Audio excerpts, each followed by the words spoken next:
Teman-teman semuanya, Assalamualaikum warahmatullahi wabarakatuh. Kita ketemu lagi dalam ruangan yang diberi nama Dialog Tidak Tega. Di episode sebelumnya, episode yang lalu kita telah ngomong tentang bagaimana ketidaktegaan itu dan bagaimana fungsi Allah, peran Allah terhadap kehidupan kita. Nah, di akhir acara kemarin Cak Nun bilang bahwa ketika saya menjadi seorang dokter, saya memulai membangun kesadaran tentang kehidupan ini, kesadaran tentang sakit ini kepada orang tua dan mungkin juga kepada anaknya. Yaitu kesadaran bahwa manusia itu harus dipandang secara holistik, secara menyeluruh. Dan saya ingat di acara Pasinaon Piwulang Luhur, esensi manusia itu adalah hati, bukan otaknya. Nah, saya jadi berpikir bahwa sebagai seorang dokter, dokter kan profesi itu melekat pada manusia. Jadi esensi dari manusia, esensi kedokteran saya, itu harus berlatar belakang dari kemanusiaan saya. Dan kemanusiaan saya itu esensinya adalah hati saya. Jadi apa yang akan saya lakukan untuk memanage atau menindaklanjuti atau menterapi seorang pasien itu berdasarkan hati saya. Baru kemudian hati saya menggerakkan pikiran saya, otak saya, tangan saya dan lain sebagainya untuk memulai pengobatan itu. Nah, Cak Nun sudah hadir lagi di forum ini dan saya akan memintakan bukan fatwa, tapi kita akan dialog tentang apa statement yang saya lakukan ini, yang saya canangkan ini. Saya membayangkan Pak Dokter ya, misalnya UGM menyelenggarakan pendaftaran awal tahun untuk masuk ke fakultas-fakultas. Dan nanti setiap yang mendaftar di fakultas kedokteran itu diajak dialog. Nah, salah satu muatan dialog kepada anak yang mau masuk kedokteran itu adalah dimensi itu. Kamu itu mau masuk kedokteran itu kenapa? Apa kamu supaya profesimu supaya makmur, supaya kaya, atau karena kamu itu tidak tegaan sama manusia? Kamu itu ingin bermanfaat, ingin bisa menyembuhkan orang yang menderita. Setiap mahasiswa yang masuk itu bisa diverifikasi, ini motivasinya itu motivasi kemanusiaan, motivasi hati, atau motivasi budaya, kekuasaan, kekayaan, dan seterusnya, kan gitu. Kan seharusnya begitu mestinya. Saya membayangkan tahun depan seleksinya itu dengan ini, karena dokter yang baik adalah dokter yang tidak tegaan. Makanya ada dokter yang tidak peduli sama pasien kaya atau miskin, pokoknya bayar yang sekian. Ada dokter yang kalau memang kelihatannya orang itu memang tidak punya kemampuan, ya sudah tidak usah bayar, tidak apa-apa, kan ada begitu. Jadi itu kan belum akademis, artinya belum menjadi regulasi. Kalau bisa itu menjadi regulasi. Jadi menjadi dokter itu adalah menolong orang. Landasannya tidak tega kepada orang yang menderita, kan gitu kan. Azizun alaihi ma anitum tadi itu ya. Saya membayangkan seperti itu Pak Edot. Jadi ketika seorang dokter menghadapi pasien, yang tumbuh di dalam dirinya kan bukan profesi kedokterannya. Karena menurut Pak Edot sendiri tadi kan, manusia adalah hatinya, bukan pikirannya. Pikiran itu pegawainya. Gampangannya kalau negara ya, presidennya itu ini, perdana menterinya ini. Perdana menterinya itu disuruh melakukan ini, tapi rajanya yang punya kehendak.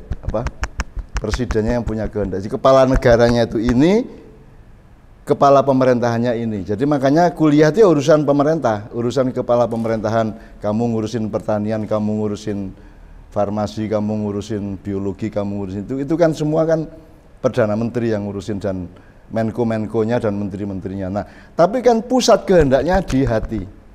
Iya. Salah satu contohnya adalah ketika Tuhan mengatakan, merumuskan, mendefinisikan Muhammad adalah manusia yang tidak tega melihat penderitaan umatnya. Ya, urusan hati. Tidak tega itu kan bukan pikiran, tidak tega itu kan hati. Subjeknya adalah hati, itu satu ya. Nomor dua, Muhammad itu kan dulu dioperasi waktu kecil oleh malaikat Jibril. Itu yang dibedah bukan kepalanya, dadanya. Soalnya kepala itu soal gampang. Anda tidak perlu kuliah bisa nulis buku banyak. Anda bisa tidak perlu sarjana, Anda bisa punya kualitas intelektual dan akademis bahkan seperti sarjana bisa juga gitu loh. Jadi ini soal gampang menurut saya. Iya. Yang paling suka tuh ini dan tidak ada universitasnya masalahnya. Seperti misalnya teman kita yang Joko Teman itu kan, yang Pak Sedot itu dia jenis penyembuh tapi metodenya tidak medis meskipun dia sangat menguasai wacana medis juga itu ya. Cita-citanya dulu Joko Teman itu kan bukan menjadi orang besar, tapi dia cuma bilang sama Tuhan, dia prihatin, dia puasa, dia bertapa di kuburan-kuburan, terus bilang sama Tuhan, pokoknya saya itu mohon dijadikan manusia yang bermanfaat, bisa menolong banyak orang. Dan Tuhan mengabulkan toh. Nah, jadi mestinya dokter itu adalah orang yang paling penuh kemanusiaan. Itu dokter. Maka universitas harus sejak awal memverifikasi dimensi itu, menurut saya. Itu hilang sekarang, Cak. Itu hilang. Artinya begini, esensi dari pendidikan kedokteran itu adalah sesuatu profesi yang luhur. Kalau orang guru-guru saya bilang dulu. Jadi dia bersih atau minimal dengan urusan materi, urusan bayaran. Tetapi sekarang kondisinya sangat berbalik. Bahwa yang namanya dokter, capnya itu kaya, sugih dan lain sebagainya, seperti itu yang ada. Ya, itu salah satu akibat atau dialektikanya itu dengan hilangnya pemahaman masyarakat termasuk pemerintah dan negara dan semua pelaku stakeholder dan negara itu terhadap sejumlah kosakata, Mas. Luhur itu apa? Wis orang ngerti, Mas. Luhur itu apa udah nggak ngerti orang sekarang. Mulia itu apa nggak ngerti. Pusaka itu apa udah nggak ngerti orang sekarang. Udah nggak ngerti karena tidak ada pembelajarannya, tidak ada wacananya, tidak ada atmosfernya. Luhur tuh nggak bisa dipahami oleh anak sekarang. Anak sekarang paling bener apa salah, kompatibel apa tidak, relevan apa tidak. Tapi luhur itu kosakata yang sudah ditinggalkan oleh budaya kita sekarang. Padahal dokter itu profesi yang luhur. Nah, gimana dokternya akan paham dia tidak dididik atau tidak mendapatkan atmosfer pendidikan untuk memahami keluhuran. Keluhuran itu kan di atas kebaikan. Jadi benar, baik, mulia, luhur. Luhur itu kan puncak dari kemuliaan. Profesi luhur dalam artian begini, guru saya pernah bilang bahwa kamu jadi dokter itu jangan khawatir, jangan bercita-cita menjadi kaya, tetapi jangan khawatir kamu tidak bisa makan. Itu yang diceritakan oleh guru-guru saya. Fakta teknisnya ya, Mas, dokteran kan paling laris ya, paling diminati oleh calon mahasiswa ya. Dan regulasi yang dia bayangkan, perhitungan yang mereka bayangkan adalah soal kaya loh. Ya. Katakan pokoknya ada supremasi materialisme gitu loh. Dan itu kan sebenarnya kan pengingkaran yang luar biasa terhadap makna kata luhur tadi. Esensi. Itu kalau dalam bahasa saya, Mas Edot, Pak Edot ya, itu menyinggung perasaan Tuhan. Kalau saya lah ya, saya itu kan paling takut Tuhan tersinggung gitu loh. Tuhan tuh bertanggung jawab terhadap cacing, terhadap semua binatang yang melata, semua makhluk yang hidup di bumi itu Tuhan tanggung jawab tidak akan kelaparan. Artinya Allah menyatakan bahwa tidak ada makhluk melata di muka bumi yang tidak aku siapkan rezekinya. Jadi kalau ada orang sampai ngoyak-oyak kekayaan, jadi melakukan segala sesuatu demi untuk mencari kekayaan atau takut kemiskinan, takut tidak makan, itu kan Tuhan tersinggung. Lalu kan Tuhan bikin kamu itu kan ada tanggung jawabnya. Emang Tuhan bikin wong kita aja ngingu ayam aja kita kasih makan kok gitu. Masa Tuhan bikin makhluk tidak dikasih rezeki. Jadi kalau kita itu melakukan sesuatu yang bisa diartikan sebagai tidak percaya kepada tanggung jawab Tuhan, kan Tuhannya tersinggung gitu loh. Orang sekarang tuh rata-rata itu melarani Gusti Allah, menyakiti hati Tuhan. Seolah-olah Tuhan itu tidak bertanggung jawab sehingga harus mencuri-curi, harus korupsi-korupsi, harus nyelonong-nyelonong, harus menggal-menggal, harus sedemikian rupa seolah-olah Tuhan itu tidak tanggung jawabkan gitu kan. Nah itu yang paling berat bagi saya. Makanya kembali ke soal motivasi anak-anak pelajar untuk jadi mahasiswa kedokteran itu kan juga mestinya diverifikasi lebih bagus itu. Mestinya universitas itu kan punya cita-cita untuk melahirkan dokter-dokter yang baik, yang bermartabat. Iya, dokter-dokter yang berkemanusiaan, yang beradab sesuai dengan Pancasila. Kalau sekarang kan cuma yang profesional gitu, Dok. Iya, ya itu. Loh, kata profesional juga tidak dijelaskan maksudnya apa. Pokoknya ngerti toh kalau ini pakai obeng rolas, ini obeng 14 gitu Dok ya, yang namanya profesional itu. Profesional itu tidak menyangkut keseluruhan kehidupan, makanya Mas Edot tadi kan mengatakan sekarang kita harus kembali. Kalau bahasa saya gini Pak Edot, setiap urusan yang meskipun parsial, seserpih gitu ya, tetap harus dengan kesadaran yang menyeluruh, dengan apa tadi? Holistik tadi. Jadi tidak bisa buah berpikir buah, dia harus tahu pohon keseluruhannya. Tidak bisa bunga atau daun atau ranting atau dahan berpikir ranting dahan. Dia harus berpikir dan mempertimbangkan segala sesuatunya berdasarkan keseluruhan pohon itu. Bahkan sampai tanahnya, sampai yang menciptakan tanah kan begitu. Itu tidak dilakukan oleh manusia dan situasi kependidikan di dunia tidak pakai itu, Thomas. Ya. Profesional adalah menjadi buah yang manis, titik. Dia tidak peduli akarnya, tidak peduli air yang menyalur dari tanah ke urat saraf pohon dan seterusnya. Jadi kita tidak holistik lah, kita itu selalu parsial, fakultatif, selalu fakultatif. Nah, yang saya khawatirkan gini, Cak. Ketika fakultatif tadi tidak disadarkan kesadaran hati, hanya kesadaran profesional. Ketika dia mentok, ketika otaknya sudah tidak menjangkau lagi, dia terhadap satu penyakit dia sudah give up. Obat juga sudah nggak berespon, kemudian segala macam alat juga tidak berespon. Lalu mau tidak mau kan dia harus kembali ke hatinya untuk berbicara dengan pasien, untuk berbicara dengan orang tuanya. Masalahnya Mas Edot, setahu saya dunia universitas, dunia persekolahan, dunia akademis itu membentengi diri dan menutup diri dari itu. Kan tidak mungkin dokter-dokter sekarang silakan praktek di sana-sana dengan penuh takwa, ya enggak mungkin lah ngomong gitulah. Kan kata takwa, iman, tawakal, min haitsu la yahtasib, likulidain dawaun, kan enggak berlaku secara akademis. Karena Tuhan itu enggak ada di dalam kurikulum. Karena Tuhan itu bukan objek yang bisa diteliti dan dirumuskan dan dibuktikan.